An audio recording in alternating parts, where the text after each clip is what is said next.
Hi hello నమస్తే అందరూ ఎలా ఉన్నారు? ప్రజెంట్ నేను వచ్చేసరికి మా విలేజ్లో ఉన్నాను. నేను ఇంతకుముందు ఒక వీడియోలో వైజాగ్ వెళ్తున్నాను అని చెప్పి అయితే ఒక వీడియో రిలీజ్ చేశాను. ఆ వీడియో తర్వాత నేను వీడియోస్ అయితే పోస్ట్ చేయలేదు.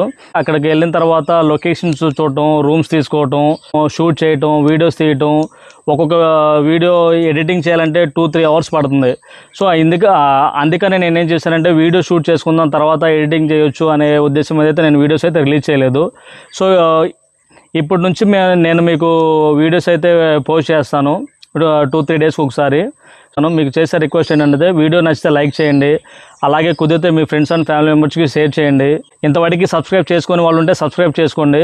కొన్ని పాయింట్స్ అయితే చెప్పాలనుకుంటున్నాను. వీడియో కొంచెం లెంతీగా ఉంటుంది, వీడియో చివరి వరకు చూడండి. ఫస్ట్ వచ్చేసరికి బైక్ మీద ఎందుకు వెళ్ళారు, ఇంత రిస్క్ ఎందుకు తీసుకున్నారని చాలామంది అడుగుతున్నారు. సో ఈ జర్నీలో నేను 1500 కిలోమీటర్ల బైక్ రైడ్ అయితే కంప్లీట్ చేశాను. ఎక్కడా కూడా ఎటువంటి ఇబ్బంది అయితే లేదు, ఎందుకంటే నేను సేఫ్టీ ప్రికాషన్స్ మెయింటైన్ చేసుకుంటూ అయితే వెళ్ళాను. బైక్ ద్వారా వెళ్ళటం వల్ల ఉపయోగం ఏంటంటే, నేను ఏదన్నా లొకేషన్కి వెళ్ళాలనుకుంటే కరెక్ట్ టైంకి వెళ్ళొచ్చు. ఎందుకంటే బస్సులో కానీ ఆటోలో కానీ ఏదన్నా వెళ్ళాలి అనుకుంటే అక్కడికి వెళ్ళిన తర్వాత వాళ్ళని రిక్వెస్ట్ చేయడం, అలాగే కొన్ని పాయింట్స్కి వెహికల్స్ ఉంటాయి, కొన్ని పాయింట్స్కి వెహికల్స్ ఉండవు. సో దానివల్ల నేను బైక్ అయితే వేసుకుని వెళ్ళాను. నెక్స్ట్ పాయింట్ వచ్చేసరికి ఏ లొకేషన్ చూపించబోతున్నాను. లొకేషన్స్ వచ్చేసరికి నేను చాలా ప్లేస్లు అయితే ఎక్స్ప్లోర్ చేశాను. అందులో కొన్ని మీకు బ్రీఫ్గా ఎక్స్ప్లెయిన్ చేసుకుంటూ వెళ్ళిపోతాను. ఫస్ట్ అయితే నేను విజయవాడలో దిగాను. దసరాకి ప్లాన్ చేసుకోవడం వల్ల అక్కడ మొత్తం భక్తులు అంతా రద్దీగా ఉండటం వల్ల విజయవాడలో అయితే 1-2 వీడియోలు మాత్రమే తీశాను. దాని తర్వాత నెక్స్ట్ స్టాప్ వచ్చేసరికి ఏలూరులో దిగాను. ఏలూరులో వచ్చేసరికి కోలేరు లేక్ అయితే ఎక్స్ప్లోర్ చేశాను. అక్కడ పక్షులతో కోలేరు లేక్ అయితే చాలా బ్యూటిఫుల్గా ఉంది. ఏలూరులో ఇంకొక లొకేషన్ వచ్చేసరికి బుద్ధరాములు అయితే చూసుకున్నాము. అల్ల నరేష్ గారు నటించిన ప్రాణ సినిమాలో ఒక లొకేషన్ కూడా అక్కడ ఉంది, మీకు అవి కూడా చూపిస్తాను. రెండో లొకేషన్ వచ్చేసరికి రాజమండ్రిలో అయితే స్టాప్ అయ్యాను. రాజమండ్రి మొత్తం ఎక్స్ప్లోర్ చేశాను.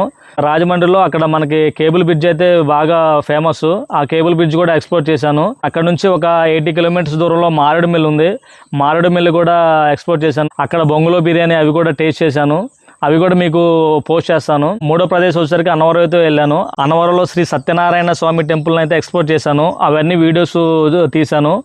నాలుగో ప్లేస్ అయితే వైజాగ్ అయితే వెళ్ళాను. ఆ వైజాగ్లో ఏంటంటే మనకి చూసుకున్నట్లయితే మొత్తం బీచెసే. కొన్ని బీచెస్ అయితే ఎక్స్ప్లోర్ చేశాను. Fishing harbour, submarine museum, aircraft museum, Tenneti పార్కులో ఒక ఓడ అయితే కొట్టుకొని వచ్చింది, ఆ ఓడని కూడా మొత్తం తీశాను. తర్వాత కైలాసగిరి అయితే చూశాను. ఆ కైలాసగిరిలో కానీ అక్కడ వైజాగ్లో కానీ మంచి వ్యక్తులను అయితే నేను కలుసుకోవడం జరిగింది. నెక్స్ట్ వచ్చేసరికి అరకు వెళ్ళాను. అరకులో చూసుకున్నట్లయితే మనకి అన్ని బెస్ట్ లొకేషన్సే. సో అందులో నేను ఏంటంటే మొత్తం తిరగకుండా కొన్ని ప్రదేశాలు అయితే వెళ్ళాను. సో అందులో ఫస్ట్ నేను వచ్చేసరికి అరకులో అయితే రూమ్ తీసుకున్నాను. అరకులో రూమ్ తీసుకున్న తర్వాత అక్కడ నుంచి 20 నుంచి 30-40 కిలోమీటర్ల దూరంలో అయితే లొకేషన్స్ ఉంటాయి. సో అందులో కొన్ని ప్రదేశానికి అయితే వెళ్ళాను. ఫస్ట్ అరకులో అయితే ట్రైబల్ మ్యూజియం అవన్నీ ఎక్స్ప్లోర్ చేశాను. అందులో మనకి క్లియర్గా బొమ్మలు అయితే నీట్గా పెట్టేసి అసలు సేమ్ అచ్చం మనుషుల్లాగే ఉన్నారండి. అవన్నీ చూపించే ప్రయత్నం అయితే చేస్తాను, చూడండి. మార్నింగ్ లేవగానే మాడగడ వ్యూ పాయింట్కి అయితే వెళ్ళాను. ఒక ఇమేజ్ అయితే మీకు డిస్ప్లే చేస్తాను, అది చూడండి ఎంత బ్యూటిఫుల్గా ఉంటుంది. ఎందుకంటే మాడగడ వ్యూ పాయింట్ అయితే చాలా బ్యూటిఫుల్గా ఉంటుంది. మనం ఆకాశంలో నుంచి భూమిని చూస్తున్నట్టయితే ఉంటుంది. ఎందుకంటే ఆ మేఘాలు అవన్నీ కమ్ముకొని మంచు చాలా బ్యూటిఫుల్గా ఉంటుంది. అది కూడా చూపిస్తాను, అది చూడండి రాబోయే వీడియోస్లో. అలాగే కాఫీ ప్లాంటేషన్ కూడా ఎక్స్ప్లోర్ చేశాము. ఆ కాఫీ ప్లాంటేషన్ వీడియోస్ అన్నీ మీకు చెప్తాను, దాని యొక్క హిస్టరీ ఏంటి అవన్నీ చెప్తాను. బొర్రా కేవ్స్ కూడా మనం ఎక్స్ప్లోర్ చేశాము. అక్కడికి వెళ్ళిన తర్వాత ఏంటంటే మనకి అక్కడ అవన్నీ అర్థం కావు. సో దానికోసం నేను ఏం చేశానంటే, నాకు అర్థం కాదు అలాగే మీకు చూపిస్తాను, మీకు కూడా అర్థం కాదు కాబట్టి అక్కడ గైడ్ని అయితే తీసుకున్నాను. గైడ్ అయితే చాలా మనకి తెలివిన అవన్నీ చెప్పారు. సో ఆ వీడియో చూడటం వల్ల ఏంటంటే ఒకవేళ మీరు ఫ్యూచర్లో వెళ్తే ఆ వీడియో చూడటం వల్ల మీకు కొంచెం అర్థం అవుద్ది. ఒకవేళ వెళ్ళనోళ్ళు ఉంటే మీరు చూసి దాని ద్వారా కొంచెం ఇన్ఫర్మేషన్ అయితే తెలుసుకోవచ్చు. అంత దూరం బైక్ మీద వెళ్ళారు కదా, ఏమైనా ఇబ్బందులకు గురయ్యారా అని చెప్పి కొంతమంది అడుగుతున్నారు. సో నేనైతే ఏ ఇబ్బందికి గురవ్వలేదు. కొంతమంది నైటు దొంగలు ఉంటారు, అలాగే చాలా రూమర్స్ అయితే ఉన్నాయి. సో నాకైతే అలాంటి వాళ్ళు ఎవరైతే నాకు తగలేదు. నేను వెళ్ళిన ప్రతి కాడ కొన్ని ఫ్యామిలీస్, కొంతమంది ఫ్రెండ్స్ కూడా పరిచయం అయ్యారు.